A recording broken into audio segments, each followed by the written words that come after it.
All right, so today we're diving into this really powerful idea that completely flips a common piece of advice on its head.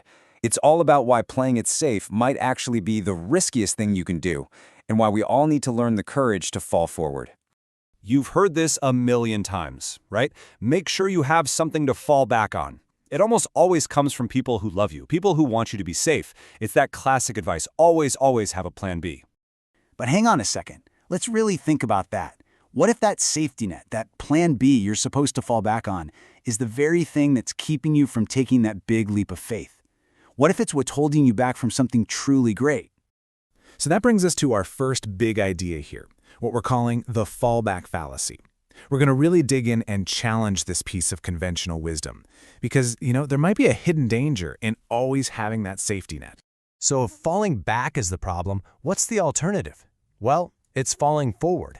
Think about it. If you're going to stumble, and let's be real, we all do, wouldn't you rather see what you're about to hit? Falling forward means you embrace it, you learn from it, you actually use that momentum to land even one step closer to where you want it to go. And Nelson Mandela said it perfectly. There is no passion to be found playing small. When you're always playing it safe, always looking over your shoulder at that backup plan, you might just be settling for a life that's, less than the one you're truly capable of living. Real passion, it's found out on the edge, where you're willing to take a real risk.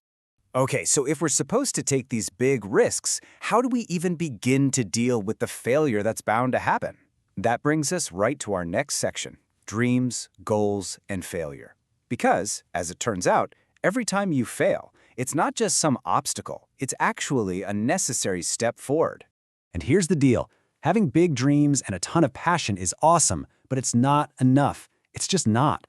Without goals, an actual plan, some discipline, and just showing up every day, those dreams, they just float around in your head.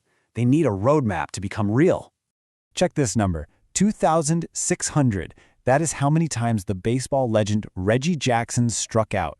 That's the most in the entire history of baseball. I mean, by that one metric, you could say he was a huge failure.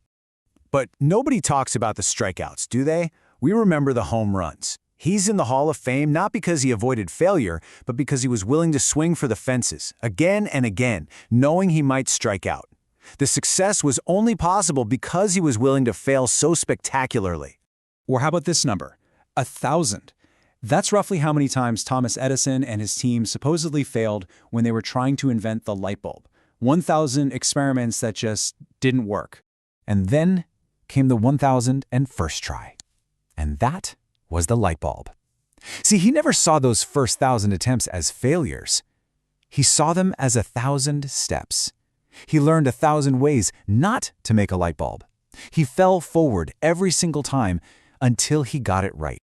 This just puts everything in perspective, doesn't it? Failure isn't just something that might happen on your way to doing something important. It's a requirement.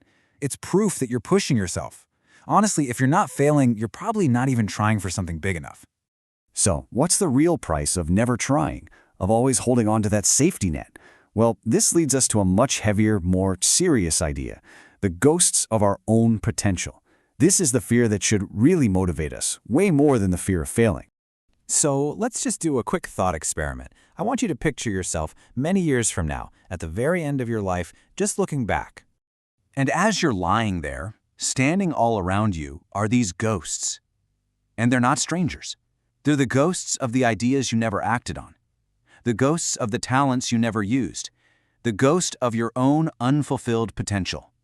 And they're just staring at you, not angry, but disappointed, because you were the only person who could have given them life, and now they have to go to the grave with you. Wow, that's a heavy thought. So what's the antidote to that nightmare scenario? Well, that brings us to our final section. Give everything you've got. This is all about how to live a life that leaves no ghosts behind. Let me tell you a true story that just illustrates this perfectly.